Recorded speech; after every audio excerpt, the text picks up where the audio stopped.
sejam muito bem-vindas! Aqui eu sempre espero compartilhar informações valiosas que vão ajudar você a ensinar seu filho a comer para crescer com saúde, sem estresse nas refeições. Para quem não me conhece, meu nome é Isabela Pesutti, eu sou mãe, endocrinopediatra e hoje eu vou falar sobre os estímulos sensoriais para ajudar o seu filho a comer melhor. Então vamos começar definindo o que são esses estímulos sensoriais, tá bom? São estímulos tanto externos quanto internos, tá? Que provocam uma sensação, uma percepção e uma reação, tá bom? E a gente divide esses estímulos em 3 categorias. A primeira categoria são esses estímulos externos que a gente conhece mesmo, né? Estímulos sensoriais aí são 5 sentidos, né? Que é o tato, a visão, o olfato, a audição e o paladar, tá? A gente chama esses estímulos sensoriais de esterocepção, tá? Porque são estímulos externos. Tem também a categoria de estímulos internos, que é de interocepção, que é o quê? São essas sensações internas, né, das nossas vísceras, dos nossos órgãos. Então, por exemplo, essa sensação de fome, de estômago vazio que a gente sente, sabe? É uma interocepção. É sensação de empachamento, de gases, tá bom? E tem também outra categoria que a gente chama de propriocepção, que é a sensação que a gente tem da nossa posição e do movimento do nosso corpo. Então a gente sente, por exemplo, eu sinto que eu tô sentada mesmo se eu tiver de olho fechado, né? Eu sei como que tá a posição do meu corpo. Então essa é a terceira categoria aí dos estímulos sensoriais. Agora você pode estar me perguntando assim, o que isso tem a ver com comer? E aí eu já vou te explicar. Muitas mães, gente, muitas pessoas acham que apenas o gosto do alimento interfere na aceitação dele. E não é bem assim, né? Vai muito além do gosto, né? Então não é só o gosto que interfere, até mesmo porque muitas vezes a criança ela nem chega a colocar na boca aquele alimento, certo? Ela nem chega a experimentar. Então, nunca experimentou e fala que não gosta, né? Então, não é o gosto que está interferindo na aceitação daquele alimento, tá? Então, o que acontece? Será que esses outros estímulos sensoriais interferem? Interferem sim, e muito, tá bom? E aí, eu vou começar a dar alguns exemplos para vocês aqui agora, para a gente entender melhor. Vamos falar dos 5 sentidos primeiro, né? Da visão. Vamos começar com a visão. Gente, só da gente olhar para um alimento, né? A gente decide se a gente quer comer ou não, né? Então eu olho e eu decido. Por quê? Porque a gente olha para o alimento e a gente faz associações, né? Se eu acho que aquilo parece com algo que eu gosto, talvez eu coma, né? Ou não. Se eu nunca vi aquilo, tá meio estranho. Eu posso fazer alguma associação negativa, tá? Se a criança ela tem alguma dificuldade alimentar, né? Ela vai fazer as associações dela, certo? E nem sempre o que a criança vê é o mesmo que a gente tá vendo, né? Ela vê aquilo e ela pode achar aquilo assustador, porque ela fez uma associação com um alimento que ela comeu uma vez, que ela foi obrigada a comer e que ela vomitou, que ela passou mal, né? Enfim, isso acontece com a gente também, tá? Então a gente vê o alimento, a gente já pensa. A visão, ela vai dando pistas pra gente, né? sobre o que é aquilo, o que tem ali dentro, se você vai experimentar ou não, se você já conhece, se você já comeu, né? E a criança, ela pensa 1000 vezes antes de experimentar mesmo, tá? E se tá feio pra criança, se ela acha esquisito aquilo, ela não vai comer, né? A gente como adulto ou uma criança maior pode até pensar, né? Ah, tá feio, achei o aspecto esquisito, mas pode ser gostoso, eu vou dar uma chance, vou experimentar. Então a gente pensa, né? A criança não, a criança ela já decide. Se ela viu e o aspecto não foi agradável para ela, ela não vai experimentar mesmo, tá? Então a visão é uma fase antecipatória muito importante na alimentação, tá bom? E a indústria, gente, a indústria alimentícia, ela usa, né, esse conhecimento muito a favor dela, né? Ela deita e rola com isso mesmo. Por quê? Porque ela faz embalagens maravilhosas, né, para as crianças e para a gente também, né? Com super-heróis, né? Muito coloridas, muito bonitas, muito atraentes para as crianças, né? É muito apelativo, né? Então faz com que a criança queira comer aquele alimento pela primeira vez só por causa da embalagem, entende? Então, olha só, a gente precisa também usar a aparência a nosso favor, né? Para ajudar as crianças a experimentarem e a gostarem de comida saudável, tá bom? Então, se a indústria consegue fazer isso, a gente precisa também, né, ser esperta e usar a criatividade para ajudar nossos filhos a se alimentarem melhor, tá bom? Outro dia foi muito interessante aqui em casa, mais ou menos há uma semana atrás, coincidentemente, a gente estava aqui e aí uma pessoa de fora chegou com um alimento que ele nem conhecia, um alimento ultraprocessado. É um iogurtinho que eu não vou falar a marca, não é de potinho, mas é uma coisa tipo uma garrafinha assim molinha. Então você tira a tampa e bebe, tá? E era um iogurtinho assim, com essa forma, com um super-herói ali, acho que se não me engano era do Toy Story, né? O desenho. E o Lucas pegou aquela embalagem sem nunca ter visto aquilo, tirou a tampa e bebeu, tá? E eu fiquei pensando, olha só que interessante, ele nunca viu isso e já, né, falou, isso é gostoso, né? Só de olhar para a embalagem, né? Eu falei, Lucas, mas você tá tomando, você não sabe nem se é gostoso. Eu sei, mamãe, eu sei que é doce, entendeu? Então, já fez a associação dele, tá bom? Outro sentido, né, é o tato. O tato, gente, ele começa desde a vida intrauterina, né? Então, até o feto dentro da barriga da mãe já tá sentindo, né, por meio da pele dele, toda a cavidade uterina ali, né? Tem o tato das mãos, né? E o tato de todo o nosso corpo, da pele toda. E tem o tato da nossa boca também, tá? A gente não tem só o paladar dentro da nossa boca, tá? A gente tem essa sensação tátil também dentro da nossa boca. Então, quando a gente coloca um alimento dentro da boca, a gente sente pelo tato a temperatura do alimento, a textura, tá? Se é molengo, se é gelatinoso, se é durinho, se é seco, a consistência, tá bom? Isso tudo é pelo tato. E aí eu vou explicar mais pra frente como que isso influencia aí na alimentação da criança, tá? E a audição? A audição interfere, será? Vamos pensar. Tem o barulhinho, não sei se vocês lembram daquela propaganda que tinha, assim, da pessoa, era só o barulho da pessoa abrindo um bombom.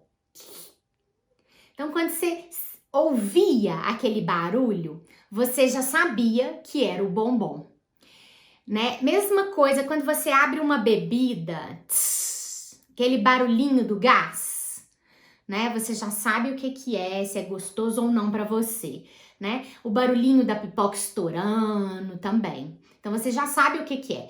Tem aquele barulho também quando você tá mastigando já, né? E você ouve aquele barulho lá. Às vezes ninguém tá ouvindo, só você mastigando. E quando você ouve o barulho, você tem mais chance de você mastigando, você tem mais chance de ficar prestando atenção naquilo, né? Então é um estímulo sensorial mesmo, tá? Essa questão do crack, né? Você pode utilizar até para estimular seu filho a experimentar algum alimento, por exemplo. Aqui em casa, eu faço muito isso. Eu faço assim, Matheus, quando eu tô comendo uma alface, por exemplo, eu falo, Matheus, olha, escuta, faz crack, né? Aí o Matheus já tá acostumado, né? Aí eu falo, Matheus, é crocante, né? E aí ele tá tão acostumado a eu falar crack, crocante, que aí outro dia a gente estava aqui na mesa, né, almoçando. E aí ele gostou muito de um pirê de baroa. E aí ele queria mais pirê, eu fui dando, né? E aí ele, mais pirê, mamãe. Esse pirê é crocante, mamãe. Aí eu falei, não, filho, esse pirê não é crocante, ele é bem cremosinho. Por quê? Porque eu acho que ele associou o crocante com gostoso, né? Porque eu nunca falo assim, tá gostoso? Olha que gostoso. Eu não falo. Eu tendo a falar a característica do alimento, que é melhor, né? Então eu falo muito crocante, e aí ele associou o crocante ao gostoso e pediu o pirê. Mamãe, me dá um pirê, é tão crocante, achando que era gostoso. Outro sentido é o olfato, né? É super importante para a alimentação também, né, gente? Sentir o cheiro do alimento. E o cheiro, ele tá intimamente relacionado às nossas memórias mesmo, né? Às vezes, quando eu sinto um cheiro, sei lá, de um bolo de maçã, isso pode me remeter à casa da minha avó, né? Então eu faço essa associação, tá? E a gente faz essas associações de forma inconsciente, tá bom? Então você sente o cheiro e lembra daquilo, é impressionante. Eu tenho uma coisa que eu acho incrível, que é assim, às vezes isso muito raramente acontece, porque é algum cheiro específico que eu nem sei o que é, mas eu acho que é um produto de limpeza. Quando eu sinto o cheiro daquele produto de limpeza, eu faço uma associação e lembro de eu entrando na escolinha. Gente, é uma escolinha que eu frequentei quando eu tinha 2 anos de idade, tá? Então, é impressionante, né? Essas associações que a gente cria no nosso cérebro, são conexões neuronais e que permanecem, né? E isso acontece muito com o cheiro dos alimentos, tá bom? Então, assim, outra coisa, gente, é que o visual pode estar lindo, né? Mas se o cheiro tá ruim daquela comida, a gente recusa, né? E o cheiro é individual também, né? Tem gente que odeia, por exemplo, cheiro de peixe. Outras pessoas adoram cheiro de peixe, tá bom? Então, vai também. A gente tem essa sensação, né? A gente sente esse cheiro e cada um faz a sua associação, né? Se gosta ou não daquilo, tá bom? Se incomoda ou não, tá bom? E tem o cheiro que vem de forte e o cheiro que vem de dentro também. Quando você mastiga um pão, assim, você tá sentindo o cheirinho lá de dentro da cavidade oral mesmo, da cavidade da nossa boca, tá bom? E uma coisa interessante, gente, é que 75 a 95% do sabor dos alimentos, na verdade, é cheiro, tá? Porque sabor é diferente de gosto. Eu vou explicar também isso mais pra frente, mas eu já vou dar um exemplo aqui. Olha só, quando você vai tomar um remédio que é ruim, né, um xarope, por exemplo, se você tampar o nariz e não sentir o cheiro, você só vai sentir o gosto daquele remédio, mas você não vai sentir o sabor. Então vai diminuir muito a sua percepção, sabe? Então é mais fácil de você conseguir tomar. Faça isso com o meu menino aqui. Tampa o nariz, né? Outro exemplo importante, olha só, as crianças que respiram mal pelo nariz, são os respiradores orais, que a gente chama, por exemplo, porque tem uma rinite ou uma hipertrofia de adenoide e só respiram pela boca, né? Elas não sentem o cheiro, né, da comida, então a comida muitas vezes fica sem sabor, né? Elas não conseguem sentir o sabor porque o olfato está prejudicado, tá? Isso interfere muito na aceitação dos alimentos. Então, se você tem um filho que é respirador oral, a gente precisa ajudar ele a respirar primeiro, melhor, porque isso pode estar interferindo aí na alimentação dele, tá bom?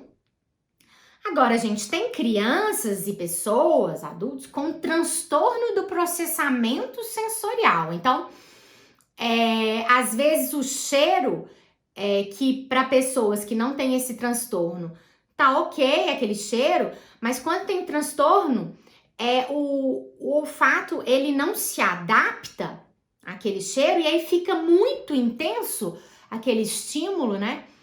E incomoda muito. Então, por exemplo, quando a gente entra num restaurante, a gente de cara às vezes sente um restaurante fechado, a gente pode sentir o cheiro de gordura, né? E aquilo incomoda. Mas se você senta ali na mesa, rapidinho, você se adapta e não fica sentindo mais aquele cheiro, tá? Uma pessoa, uma criança que tem um transtorno do processamento sensorial, ela não se adapta àquele cheiro. Então, aquele cheiro de gordura continua incomodando, né? E pode ser insuportável para ela. E o outro sentido é o paladar, que aí é mais óbvio que interfere na alimentação, né? Na aceitação dos alimentos.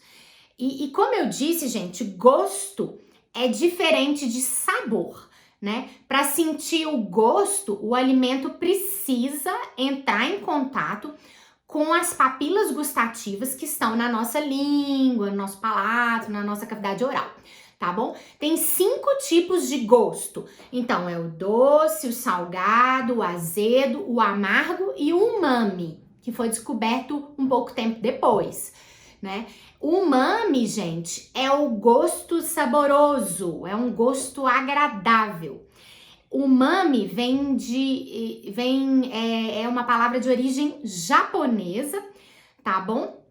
E o umami tem o gosto do glutamato monossódico, tá? Ele é natural de alimentos como carnes, queijos, naturalmente tem esse gosto, o umami, tá? Que é um gosto saboroso, como eu disse, que fica depois na boca.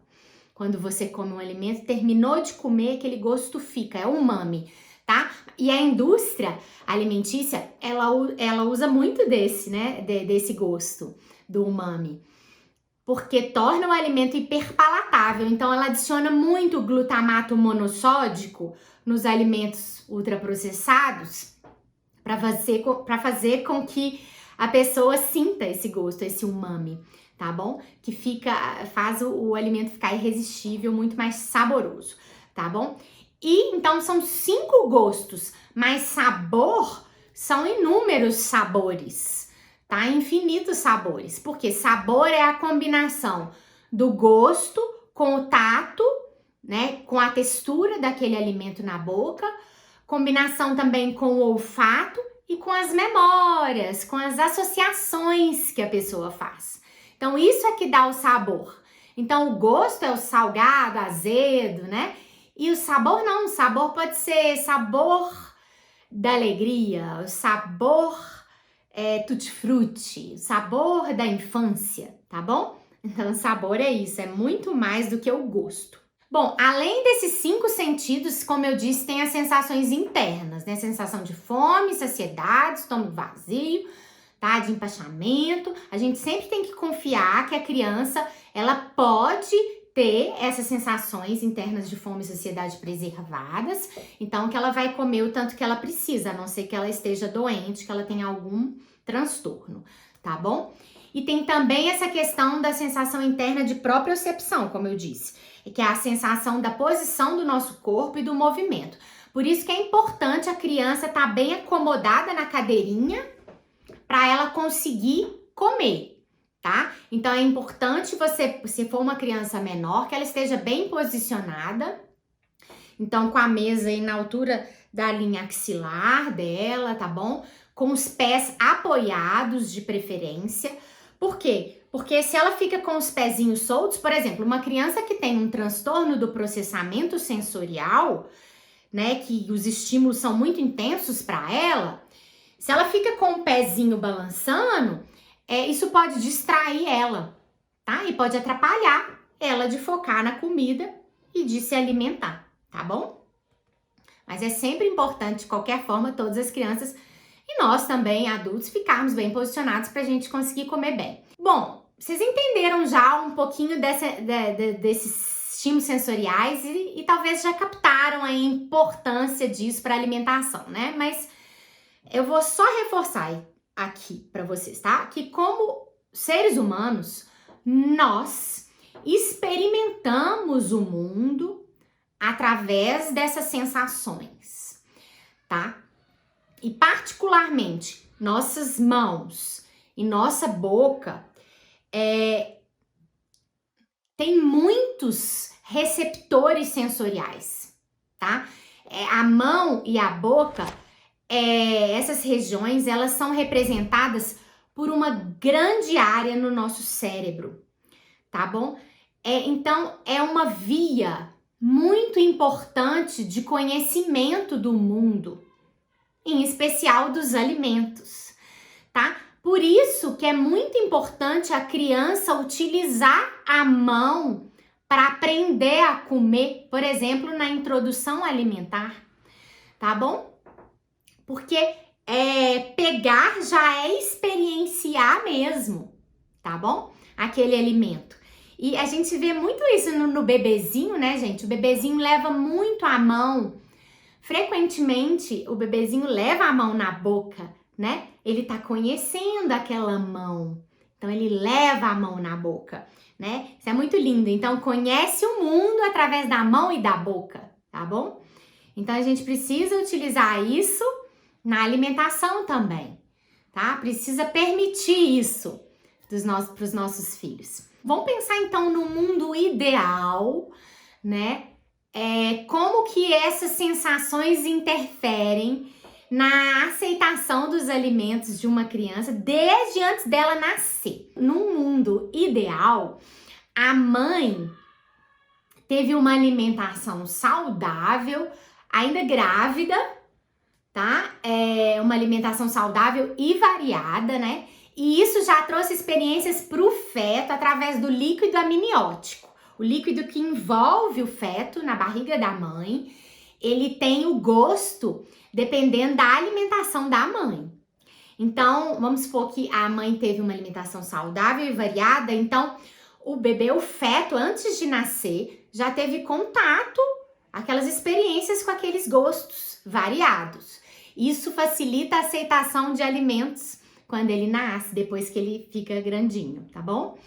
Em seguida, ele nasceu e vamos continuar no mundo ideal, que a mãe conseguiu amamentar e conseguiu amamentar de forma exclusiva esse bebê até os 6 meses de vida, né? Então a gente sabe também, e continuou a mãe tendo uma alimentação saudável e variada, né? Então a gente sabe que o leite materno, ele tem o gosto também, ele vai variando o gosto de acordo com a alimentação dessa mãe, tá? Então aí pelo leite materno, a criança também teve contato com essas diversas sensações diferentes, né? E os estudos mostram que as crianças amamentadas no seio, elas têm menos chances de serem seletivas, justamente por causa disso. Menos chance do que crianças que só mamam a fórmula infantil, que tem sempre o mesmo gosto. Continuando ainda no mundo ideal, esse bebê ainda nem comeu então, mas ele já teve várias experiências desde antes de nascer, né? com esses sabores aí. E na introdução alimentar, ela também, vamos supor que ela também foi feita no momento correto, a partir dos 6 meses de vida, né? Quando a criança já tinha sinais de prontidão. Então, ela começou aí a experienciar esses alimentos mesmo, com todos os sentidos, né? Então, vamos pensar que foi tudo certo, né? Que a mãe não liquidificou os alimentos, não amassou tudo, não misturou. Então, a criança pôde ver as diversas cores, né? Pôde pegar com a mão esses alimentos, pôde sentir o gosto de cada alimento de forma separada, então sentindo o gosto da abóbora, que é diferente do gosto da beterraba, né? Comeu essa comidinha sem sal aí, ou com pouco, até os 12 meses, então sentiu o gosto verdadeiro daquele alimento, pôde sentir o cheiro, comeu sem distrações, a mãe dava autonomia e comia do lado, era modelo, e a mãe ofertou grande variedade de alimentos. Então, isso é um mundo ideal, né? Então, olha só, o bebê, né, tendo todas essas experiências desde antes de nascer, e aí começou a comer com essa riqueza de estímulos sensoriais, tá? Isso é o mundo ideal. Então, a gente sabe que são as 3 formas de diminuir o risco de seletividade alimentar, né? São a alimentação da mãe variada durante a gravidez, a amamentação exclusiva até os 6 meses, com a mãe ainda tendo uma alimentação saudável e variada, e essa introdução alimentar a partir de 6 meses, feita de forma respeitosa, com variedade de alimentos. O mundo ideal é esse. Aí você pode falar assim, mas eu acho que eu fiz isso de forma razoável, eu procurei fazer tudo direitinho, mas mesmo assim, o meu filho não come bem. A gente fala, olha, não tem como garantir que mesmo você fazendo tudo direitinho, né, ele vai comer bem. Não é assim, porque essa questão das dificuldades alimentares é uma questão multifatorial, né? É uma questão mais complexa, são múltiplos fatores associados que podem contribuir aí para uma dificuldade alimentar da criança, tá? Mas a gente precisa fazer a nossa parte, né? Mas mesmo quando a gente faz nossa parte, tem as características individuais da criança, né? Inclusive, vamos entrar nessa parte agora. Olha, todos nós temos um perfil sensorial, tá? Então, tem aquelas pessoas mais sensíveis, dentro do normal, tá, gente? Tem aquelas pessoas mais sensíveis e as pessoas menos sensíveis, que não sentem muito, né? Então, tem aquelas com um limiar baixo, quer dizer, um pequeno estímulo já provoca uma reação, e tem com limiar alto. Precisa de muito estímulo para provocar uma reação, tá? E é um contínuo aí. Tem uma ampla de um extremo ao outro, tá bom? Então, eu vou dar exemplos para vocês de características individuais. Olha, as mais sensíveis, aquelas pessoas mais sensíveis, elas tendem a precisar de rotinas mais rigorosas, fazer sempre aquilo da mesma forma.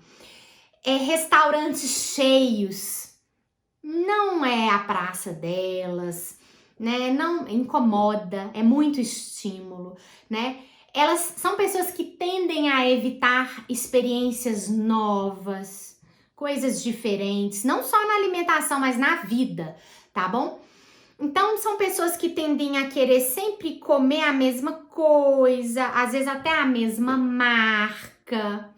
É sempre assim, feijão em cima do arroz. Se você põe o arroz em cima do feijão, ela já não quer. Então, pequenas modificações já é muito, né? Então, são pessoas mais sensíveis. Então, só come a comida se tiver do jeito que ela gosta. Passa por aquelas pessoas, né, que tá satisfeito com qualquer coisa, né? Com qualquer comida tá bom, nem nota. Você muda uma coisa na receita, a pessoa nem nota que mudou, tá? Então, não é tão sensível. E o extremo é o quê? são aquelas pessoas que precisam de muito estímulo mesmo e buscam por eles, tá? Então, por exemplo, gostam de comida diferente, de comida temperada, então põe muita pimenta, comem mais também, tendem a comer mais quantidade, porque eles demoram a perceber que estão saciados já, sabe? Então são os menos sensíveis, que precisam de muito estímulo, tá? Pra ficar ok, pra ficarem bem, tá? Então tem essa variação normal entre as pessoas, tá? E nada, mas assim, gente, isso então ele é sensível, é assim e pronto, isso é bom pra gente entender as pessoas, né? Mas nada é determinante não, tá bom, gente? Mas assim, crianças sensíveis, aquelas evitadoras, né? Elas tendem a ser mais seletivas, mas todas as crianças podem aprender a comer. A gente pode superar as nossas dificuldades, né? Aquelas que comem também que têm um limiar mais alto, né? Que precisam de muito estímulo, elas também podem ter dificuldades, né? E todo mundo pode aprender, né, a viver melhor, vamos dizer assim. Tá bom? Então, nada é determinante, mas a gente tem nossas características, tá bom?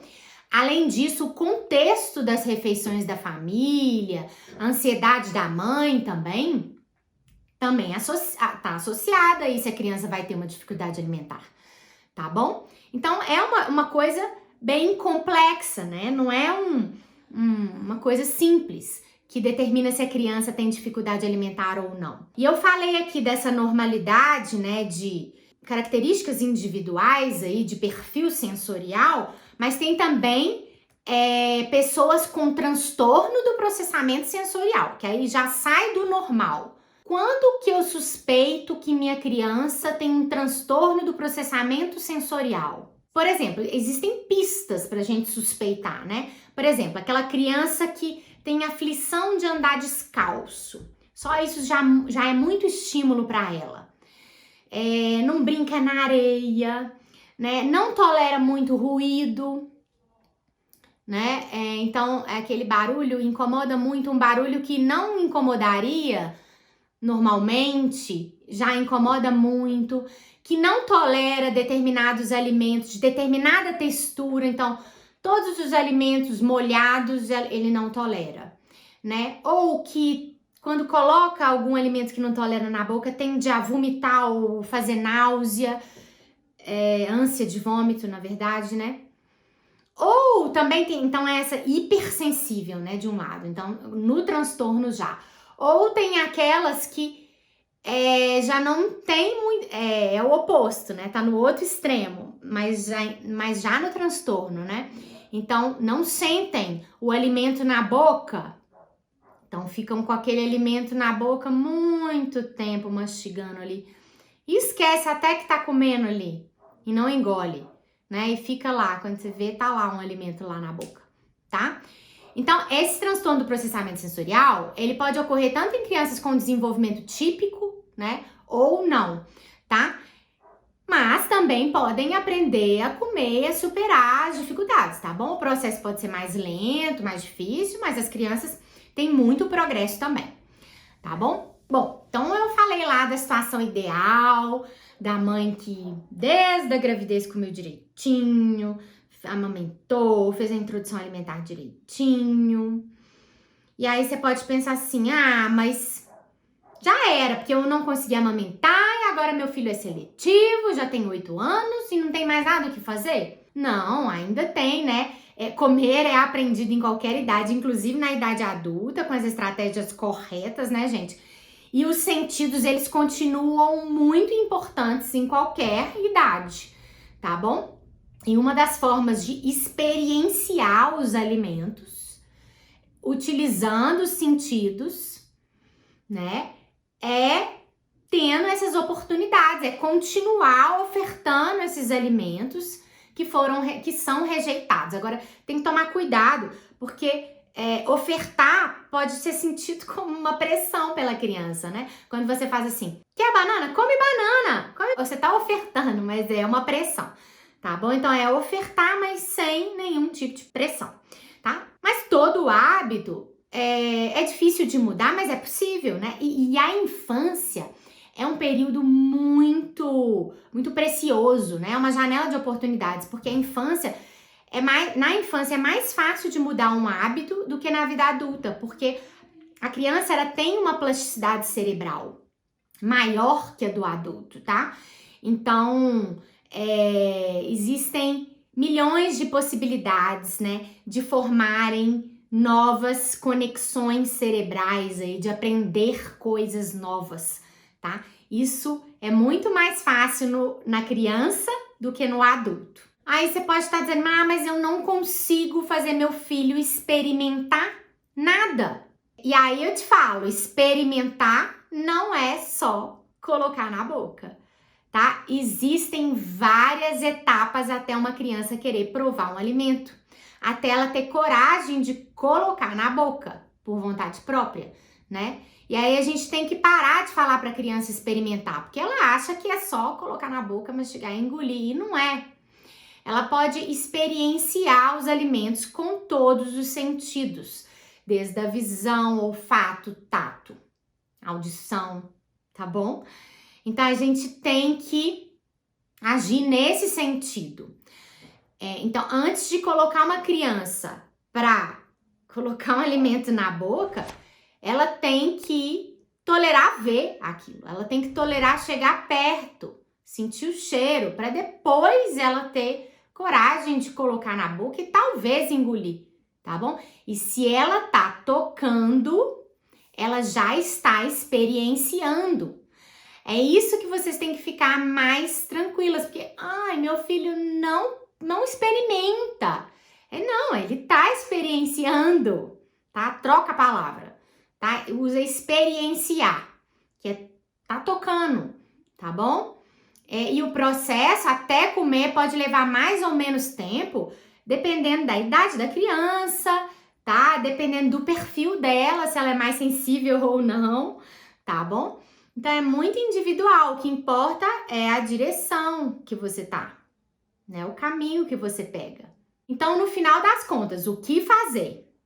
Já falei aqui em vários momentos dessa aula, mas eu vou resumir aqui, tá bom? A criança, ela deve ter contato visual, tátil, com o cheiro dos alimentos, independente se ela vai comer ou não. Se ela não gosta de um alimento e você tira isso da vida dela, ela não vai gostar mesmo. E se ela não tá conseguindo nem tolerar ver, é aí que você tem que parar. É aproximação só na visão ainda, até ela conseguir tolerar ver. E aí depois você parte para talvez tocar, tá bom? E se ela não estiver tolerando tocar, aí você continua a exposição pela visão ainda, tá bom? E olha só, se ela não estiver conseguindo tocar, talvez pode ser que ela ainda esteja com medo de você querer fazer ela comer. Então, ela não vai conseguir tocar se ela não estiver tranquila, tá bom? Continue a exposição, então, do alimento, na hora das refeições e fora das refeições também. É ofertar sem pressionar, sem expectativa de que vai comer. Tá bom? E se tocar, já é um grande avanço. Proporcionar ambientes agradáveis para o aprendizado. É só num ambiente agradável que a criança está no modo aprendizado, tá bom? Respeitar as sensações internas da criança, de fome e saciedade, que eu já falei. Se não quer comer, não deve estar com fome, tá bom? A não ser que esteja doente com algum transtorno, tá? Cuidar da postura à mesa, tá bom? Isso é importante para aquela questão, a propriocepção, tá bom? Primeiro a postura, para depois ela conseguir comer. E persistência, coerência e muita paciência, tá, gente? Porque, como eu disse, a direção é mais importante do que a velocidade, tá bom? Bom, é isso, gente, que eu tinha para falar com vocês hoje. Eu entrei mais a fundo hoje nesses estímulos sensoriais para a gente não negligenciá-los, tá bom? E não subestimá-los, tá certo?